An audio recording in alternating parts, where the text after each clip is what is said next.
Hi friends, നമുക്ക് ഇന്ന് നല്ലൊരു വെള്ളപ്പവും മൺചട്ടിയിൽ വെച്ച ബീഫ് പണ്ട് കാലങ്ങളിലൊക്കെ വെച്ചിട്ടില്ലായിരുന്നു അതേപോലെ. പക്ഷെ നമുക്ക് അടുപ്പല്ല, ഗ്യാസിലാണ് വെക്കുന്നത്. അത്രയുള്ള വെള്ളപ്പത്തിന് അരക്കാൻ ഇതാ ഞാൻ പച്ചരി വെള്ളത്തിൽ കുതിർത്ത് വെച്ചിട്ടുണ്ട്.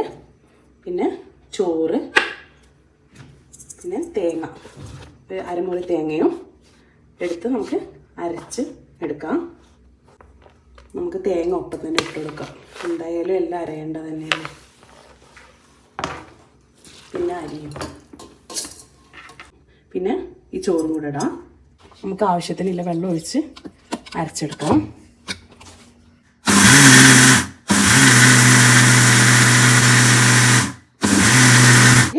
പഞ്ചസാര ഇടാം, പിന്നെ ആവശ്യത്തിനുള്ള ഉപ്പും.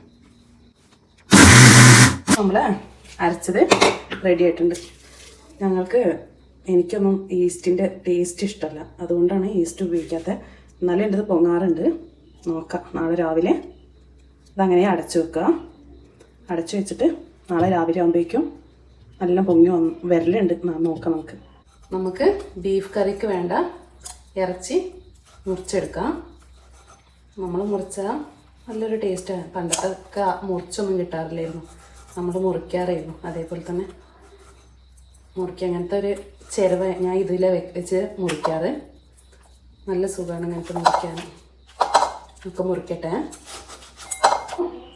എല്ലാം നമ്മൾ മുറിച്ചെടുത്തു. ഇനി നമുക്കിത് കഴുകിയെടുക്കാം.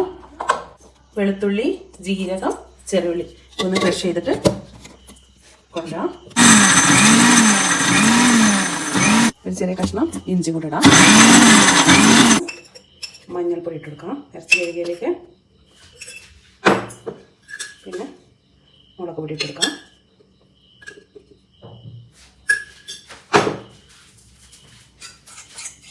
മല്ലിപ്പൊടി ഇട്ട് കൊടുക്കാം. വെളുത്തുള്ളി, ഇഞ്ചി, വലിയ ജീരകം ചതച്ചൊക്കെ കൂട്ടിയിട്ട് നല്ലോണം മിക്സ് ചെയ്യും.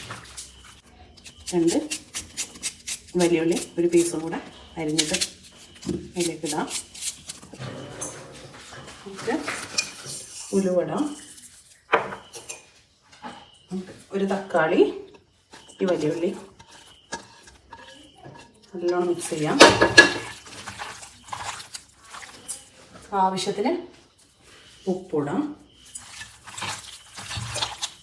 ഈ കരിവേപ്പിലയും കൂടെ ഇട്ടിട്ട് ഇത് വേറെ വലിയ പാത്രത്തിലേക്ക് മാറ്റാം.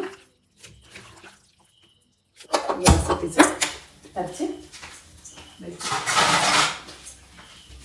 മൂടിയേക്കാം, വേവട്ടെ. ബീഫ് റെഡി ആയിട്ടുണ്ട്, വെന്ത് വന്നിട്ടുണ്ട്. ഇനി നമുക്ക് വറവിടാം. നമുക്ക് ഗ്യാസ് എത്തിക്കാം. വെളിച്ചെണ്ണ ഒഴിക്കാം.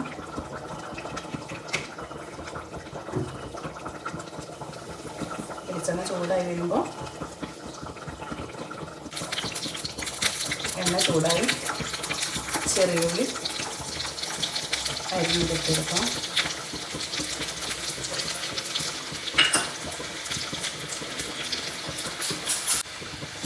ഉള്ളി മൂത്ത് വന്നപ്പോൾ കരിവേപ്പിലിട്ട് കൊടുക്കാം.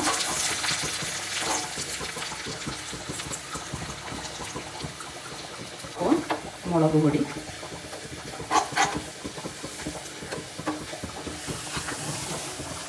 ഇതിലേക്ക് ഒഴിക്കും.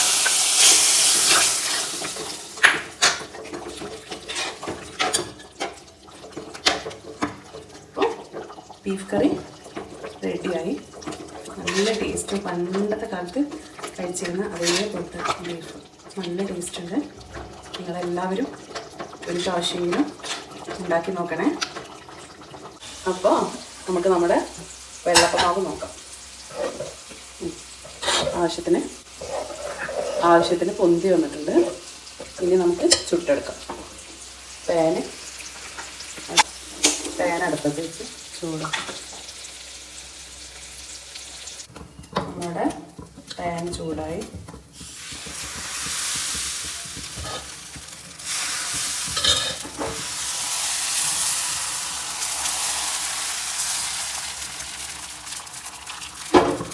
ഗ്യാസ് കൂട്ടി വെച്ചെടുക്കുക.